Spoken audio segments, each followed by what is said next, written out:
Em 2012, uma empresa chamada Rich Global LLC declarou falência corporativa com 26 milhões de dólares em dívidas. A empresa pertencia a Robert Kiyosaki, o homem por trás de Pai Rico, Pai Pobre, um dos livros sobre dinheiro mais vendidos da história. 44 milhões de cópias vendidas em 38 idiomas.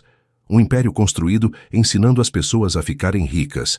E ainda assim, uma de suas empresas faliu após perder uma disputa judicial milionária. Aqui está a parte que ninguém te conta. Isso não foi um acidente. Foi um sintoma de algo muito maior. Algo que você provavelmente está vivendo agora mesmo sem perceber. 76% das famílias brasileiras estão endividadas neste exato momento. 29% têm contas em atraso que não conseguem pagar. E não estamos falando apenas de pessoas que ganham pouco. Estamos falando de famílias que ganham 5, 10, 15 mil reais por mês e ainda assim terminam o ano sem nada. Zero, como se o dinheiro simplesmente evaporasse no segundo em que tocava suas mãos. Aqui está a pergunta que ninguém faz. Por quê? Por que passamos 16 anos dentro de uma sala de aula aprendendo álgebra, história medieval e a tabela periódica, mas ninguém nunca nos sentou e disse: é assim que o dinheiro realmente funciona na sua vida? E talvez, só talvez, essa omissão não seja um acidente. Pense por um momento. O dinheiro entra na sua vida e desaparece imediatamente? Você já se pegou pesquisando esquemas de enriquecimento rápido às 3 da manhã? Já caiu na promessa de um guru dizendo que você pode ficar rico se apenas comprar o curso dele? Se você respondeu sim para qualquer uma dessas perguntas, você não está sozinho. E você definitivamente não é o problema. O problema é que ninguém nunca te ensinou a estrutura real. A estrutura que separa quem constrói riqueza de quem apenas trabalha a vida toda perseguindo ela. Ao final deste vídeo, você vai entender 3 coisas. Primeira, por que pessoas que ganham 6 dígitos por ano ainda vivem de salário em salário. Segunda, qual é o verdadeiro significado da corrida de ratos e por que não tem nada a ver com seu emprego. Terceira, a estrutura exata que você precisa para sair desse ciclo de uma vez por todas. Não teoria, não motivação vazia. Estrutura real acionável que funciona. Porque, ao contrário do que a escola te ensinou, entender dinheiro não é sobre matemática. É sobre comportamento, é sobre consciência, é sobre escolha. E é hora de você fazer a escolha certa. Uma pergunta. O que é dinheiro? Ou melhor, o que o dinheiro representa? Quando você compra algo online, quando você é pago pelo seu tempo trabalhando, qual é o significado do dinheiro nessas transações? Dinheiro é comumente definido como um meio de troca. Um instrumento que facilita a venda, compra ou troca de bens entre partes. Mas eu não acho que isso diga muito sobre o que dinheiro realmente representa. Eu acho que uma maneira melhor de ver dinheiro é como uma expressão de valor. Você entrega uma certa quantidade de dinheiro para comprar algo porque você percebe que o valor dele é equivalente à quantidade de dinheiro que você entregou. Claro, o preço geralmente não é determinado por você como indivíduo, mas pelo mercado como um todo. Mas concentre-se neste ponto. Dinheiro igual a valor. Por que isso é tão importante? Porque frequentemente damos ao dinheiro um significado moral. Uma frase que tenho certeza que você já ouviu. Dinheiro é a raiz de todo mal.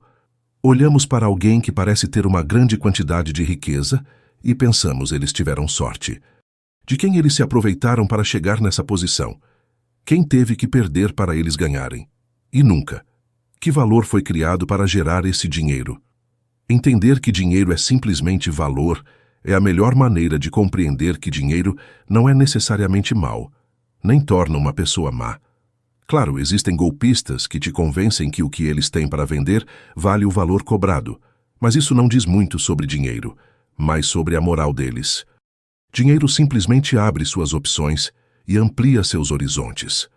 As escolhas que você faz com esse dinheiro têm tudo a ver com suas próprias disposições morais. Então, dinheiro é uma expressão de valor. E agora? Como isso muda a realidade de uma pessoa vivendo de salário em salário ou alguém consumido por dívidas de cartão de crédito? A simples menção de dinheiro igual a valor não muda nada. Pode me fazer ver o dinheiro sob uma luz diferente, Mas que parte disso é um conselho acionável? Para responder essa pergunta, vou te fazer outra pergunta. Qual é a sua relação com o dinheiro? Dinheiro vai entrar na sua vida e vai sair. Essa é uma relação frequentemente expressa pela sua renda e despesas. Outra maneira prática de expressar isso, que eu particularmente gosto, é sua produção versus seu consumo. Na maior parte, o dinheiro vai entrar na sua vida porque você produziu alguma forma de valor. E para a maioria de nós, esse valor virá na forma de trabalho, um emprego. O dinheiro sai quando você consome algo. Uma assinatura de streaming, um carro novo, uma casa. De muitas formas, podemos olhar para o patrimônio líquido de um indivíduo como uma métrica para determinar sua relação entre consumo e produção. Agora volte àquelas estatísticas que mencionei no início deste vídeo. Que parte da relação consumo versus produção você acha que está em falta aqui? Pense em você por um momento. Pense em todo o dinheiro que entrou na sua vida e saiu. Quanto disso você ainda tem em posse hoje ou investido em algum tipo de ativo? E qual parte dessa relação você sente que está desequilibrada ou precisa melhorar? A probabilidade é ambas, mas para a maioria de nós, o maior problema está no nosso consumo. Lembra das estatísticas sobre endividamento brasileiro? 29% das famílias têm dívidas em atraso, mas o dado mais revelador é este: 78% das famílias que ganham entre 5 e 10 salários mínimos estão endividadas. Agora você poderia argumentar que essas pessoas ainda precisam ganhar mais. Mas quando você recebe um valor acima da média e ainda assim encontra um jeito de gastar tudo, eu diria que sua relação com o consumo deve ser consertada antes mesmo de você considerar sua relação com produção. Como qualquer celebridade rica que declarou falência pode nos mostrar, produção não significa nada quando você tem um problema com consumo. Uma corrida de ratos, uma busca interminável, autodestrutiva ou sem sentido. Às vezes a corrida de ratos é confundida com trabalhar das 9 às 5. É uma comparação frequentemente usada por certos indivíduos para te fazer sentir culpado por comprar programas e livros deles. Mas isso parece extremamente injusto, principalmente porque visa demonizar um emprego e exclui o fato de que existem aqueles que amam ou estão perfeitamente bem com seus empregos ou têm outras aspirações além do expediente das 9 às 5. Uma verdadeira corrida de ratos é viver no limite financeiro. Estar a um salário de distância da falência constantemente. Uma sensação de que no momento em que o dinheiro entra na sua vida, ele imediatamente desaparece. E quanto mais responsabilidades você tem, mais perigosa essa relação se torna. A perda de um emprego, um acidente de saúde inesperado, ou qualquer circunstância inesperada pode jogar toda a sua posição financeira no caos. E considere as consequências mentais de viver neste limite financeiro. Seu emprego não é mais uma opção, ele se torna uma necessidade para continuar financiando seu estilo de vida ou para continuar pagando dívidas. Para citar Tyler Durden de Clube da Luta, as coisas que você possui acabam possuindo você. Qual é o lado positivo? Não precisa continuar assim. O primeiro passo nas finanças pessoais vai fazer você trazer consciência para a sua relação com o dinheiro. Isso geralmente é feito registrando suas despesas mensais, categorizadas como moradia, transporte, alimentação, utilidades, entretenimento e assim por diante. É sobre entender você mesmo como consumidor. Mas essa parte é difícil. Em finanças comportamentais, esse sentimento pode frequentemente ser rotulado como efeito avestruz, que é a nossa tendência de querer evitar informações financeiras negativas. É aquele sentimento que você tem quando se recusa a olhar sua conta bancária depois de uma noite fora, temendo o que ela pode mostrar. E ainda assim, uma vez que você passa esse estágio, é hora de você assumir controle sobre seu comportamento como consumidor. Isso geralmente envolve a ideia de orçamento. Decidir a cada mês quanto você pretende gastar em cada uma dessas categorias e cumprir isso. É sobre olhar sistematicamente o que você consome e encontrar maneiras nas quais você pode minimizar essas coisas para, em última análise, viver abaixo dos seus meios. Em outras palavras, ter um estilo de vida que ainda te deixe com dinheiro suficiente para economizar e investir de alguma forma. Também é importante notar que antes de você decidir investir, Uma das práticas mais comuns em finanças pessoais é manter um fundo de emergência, uma quantidade específica de economia que você guarda em caso de emergência. Esse fundo normalmente teria de 3 a 6 meses de despesas. A ideia, no entanto, de viver abaixo dos seus meios é importante, porque por que escolheríamos fazer o contrário? Por que escolheríamos viver um estilo de vida que não podemos pagar, ou um que nos coloca neste limite financeiro? Eu poderia fazer um vídeo inteiro sobre nossos vieses cognitivos.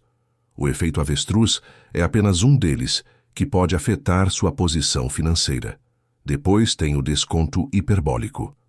Uma tendência a favorecer recompensas de curto prazo em oposição a recompensas maiores no futuro. Isso é você escolhendo comprar um par de tênis novo em vez de economizar esse dinheiro para um investimento futuro. Ou tem a prova social. Nossa tendência de pensar e agir como outros ao nosso redor pensam e agem. Quando as pessoas ao seu redor estão comprando uma coisa, você compra também.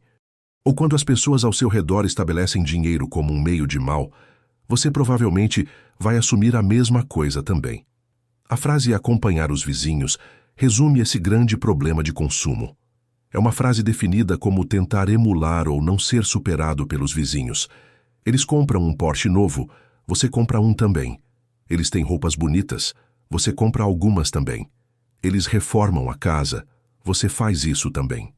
Tudo na tentativa de impressionar ou tentar acompanhar os outros devido a alguma forma de pressão social. Só que no mundo de hoje, os vizinhos não são vizinhos literais. Eles estão muito mais presentes do que isso. Todos nós somos vulneráveis à aprovação social. Nós realmente nos importamos com o que as outras pessoas pensam de nós.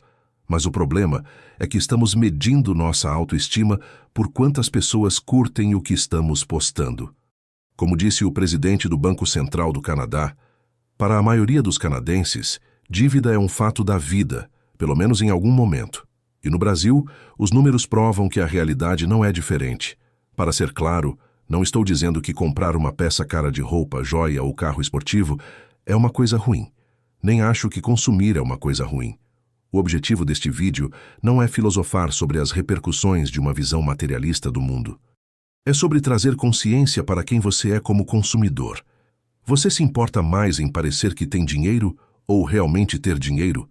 A corrida de ratos não é sobre trabalhar das 9 às 5, mas viver a vida em tal limite que significa que você está perseguindo a próxima coisa, seja um salário ou uma posse material, de tal forma que seus objetivos e ambições maiores de vida são colocados em segundo plano para continuar essa corrida. Um orçamento e manter conta das suas despesas provaram repetidamente funcionar e te tirar dessa corrida. É divertido falar sobre fazer dinheiro ou imaginar ter o máximo de riqueza possível. Mas qual é o ponto quando sua relação com dinheiro como consumidor significa perder tudo ou ter que trabalhar sem parar para financiar esse estilo de vida? Essa é a verdadeira corrida de ratos. Mas com tudo isso dito, vamos falar sobre fazer dinheiro. Canais de finanças pessoais são ótimos para aprender como trabalhar no seu lado de consumo da equação. Mas se houvesse uma coisa que eu gostaria que eles falassem mais, seria sobre a habilidade deles de fazer dinheiro. E eu entendo por que eles não fazem isso. É mais fácil reduzir suas despesas na quantidade que você consome do que aumentar sua renda ao falar para uma audiência em massa. Dar o conselho que funcionará para a maioria das pessoas é tipicamente a melhor escolha.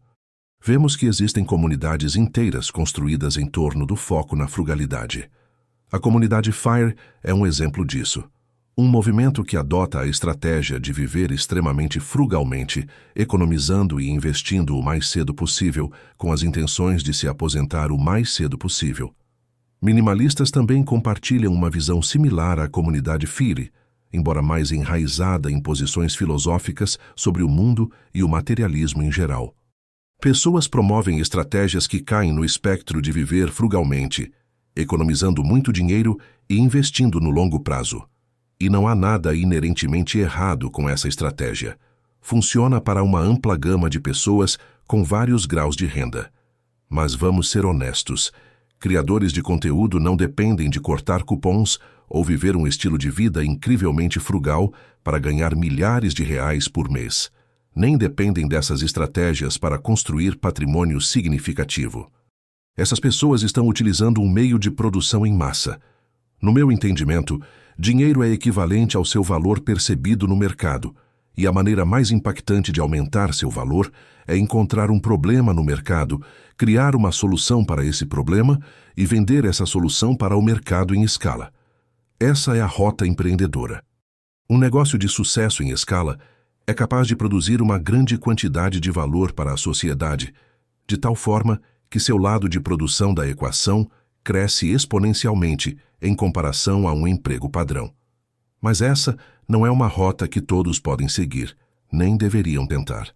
É sobre refletir sobre suas próprias capacidades e se o empreendedorismo é mais adequado para sua direção. Dito isso, aumentar sua produção não precisa vir apenas da definição estrita de um negócio. Criadores usam plataformas como veículo para produzir algo, neste caso vídeos em massa. É uma razão pela qual eu escolhi criar vídeos também. É um veículo para produzir algo em massa, a um ponto onde eu posso fazer isso em tempo integral e construir um negócio em torno disso. Produzir é sobre fornecer valor relativo ao mercado de alguma forma. Eu utilizei minhas habilidades com apresentação, narrativa e edição de vídeo para criar vídeos que espero serem de alguma forma educacionais. E felizmente, o mercado respondeu positivamente. Sua forma de produção pode ser desenvolver um aplicativo ou software que está resolvendo um problema que você acredita que o mercado pagaria dinheiro pela solução. Ou talvez uma marca fitness, que é extremamente bem posicionada e utiliza sua comunidade melhor do que a maioria das outras marcas fitness. Para a maioria das pessoas, trabalho na forma de um emprego padrão será seu meio de produção. Mas isso não significa que sua habilidade de produzir para aí. Entender você mesmo como produtor é sobre entender maneiras nas quais você pode produzir valor para o mercado. Se você pode produzir valor em larga escala, então significa ganhar dinheiro em larga escala. A internet felizmente forneceu uma grande quantidade de oportunidades para sermos capazes de produzir algo e colocar no mercado. Se o mercado realmente quer o que você produziu, só pode ser determinado uma vez que você lançou o que quer que seja que você produziu. Então, para resumir, primeiro, é importante trazer consciência para você mesmo como consumidor. Entender o que você compra e por que você compra, registrando seu consumo e então se dando um orçamento para gerenciar e controlar esse consumo. Produzir então se torna uma questão de maximizar a quantidade de valor que você pode trazer para a sociedade através de um emprego, um negócio ou algum outro meio de produção. Essa é uma estrutura que me ajudou muito, assim como tenho certeza que ajudou incontáveis outros que têm um interesse investido em fazer dinheiro. A escola te ensinou a memorizar fórmulas, te ensinou a seguir regras, te ensinou que existe um caminho certo e um caminho errado. Mas nunca te ensinou que dinheiro é simplesmente uma ferramenta. Uma ferramenta neutra que amplifica quem você já é, e que a verdadeira corrida de ratos não é o trabalho que você tem, é a falta de controle sobre o dinheiro que você ganha, é a sensação de estar sempre correndo, mas nunca chegando a lugar nenhum. Esse é o ciclo que a educação formal falhou em quebrar, porque entender dinheiro não é sobre matemática, é sobre comportamento, é sobre consciência, é sobre escolha. E agora você tem a estrutura. O resto é com você.